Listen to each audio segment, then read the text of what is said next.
Nako, bakit naman kasi ganito? Buo pa yung meat. So, ayan na nga. Luto tayo. Butter. Mag-isa lang po tayo ng bawang. And then, sunod natin yung sibuyas. At kailangan lutuin natin ng maigi yung sibuyas bago tayo maglagay ng ibang sangkap.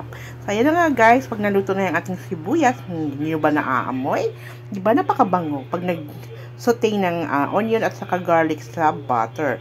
So, ayan na nga yung ating meat. Buo pa. Hindi pa siya defrost. Kaya medyo, ano pa siya, may yellow-yellow. Pero, lalambot din yan siya dyan. Kaya nilagyan ko na siya ng konting water para lumambot na yung ating meat. At maghiwa-hiwalay na rin sila dahil nakakatamad maghintay. Kung pinadefrost ko pa yan kanina o tinanggalan ko pa ng or pinalambot ko pa. So, ayan na nga. Naglagay na ako dito ng tomato paste. Yes, tomato paste naman lagi ang gamit ko.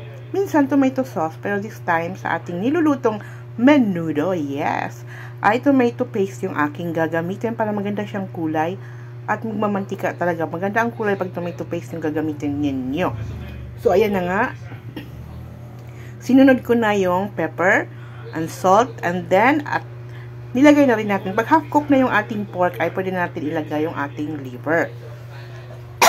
Excuse me. So, ayan na nga. Kasi yung liver, madali na lang yan maluto. At pag tinagalan mo yung pagluto ng liver, ay makunat po yan. Titigas po yung ating atay ng pork. So, ayan na nga guys. Palambutin lang natin lahat yan. At pag lumambot na luto na, saka natin ilagay yung carrots.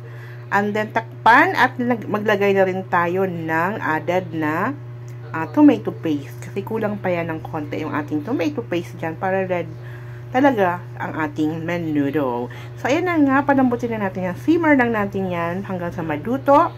And then, ilagay na natin next ay ang ating, naglagay na lang ako ng mga panimpla dyan.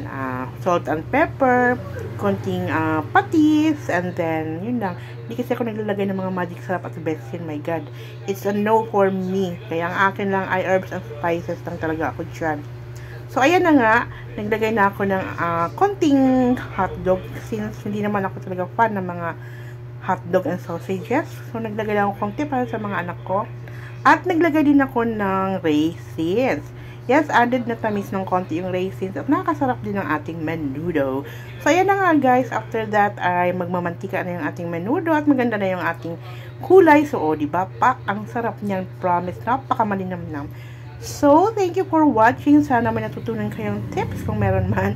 Like, comment, follow, and share!